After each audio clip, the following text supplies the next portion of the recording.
clear the board don't trust Rodgers because none of his signings have done anything.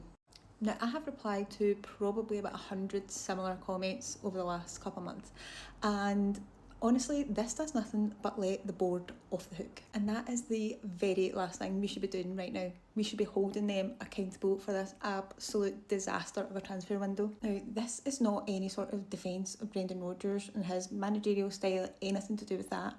But this is to make sure that we are holding the right people accountable here, because it is just so easy to just let the board off the hook by saying, oh, it's just because they don't trust Rodgers because he's like cost us so much money. And that's just utter bullshit. Now, if there was even an element of truth that the board don't trust Brendan Rodgers, then do you know what they should be doing? They should be sacking him. He has less than a year left in his contract. We have tens of millions of pounds in our bank account. Cut your losses, sack him, and let's move on. Correct me if I'm wrong, but Brendan Rodgers is a manager of Celtic Football Club. He is not head of recruitment. He is not a scout. He is not the board, actually signing the cheques and paying for the players. So I don't understand why he is getting all the heat about signings that apparently didn't work out.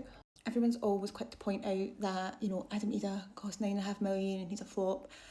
Adam Ida should never in a million years have cost $9.5 million, and they only cost that because of how long it took us to actually get the deal done. And now he's left the club for £6-7 million, so we've actually not even lost that much money on him, and what we sold him for is what we should have paid for him in the first place. And when people point out the money spent on Engels, on Trusty and on Ida, none of this started last summer. Our shambolic approach to the transfer window has been going on for years. That's why he left before.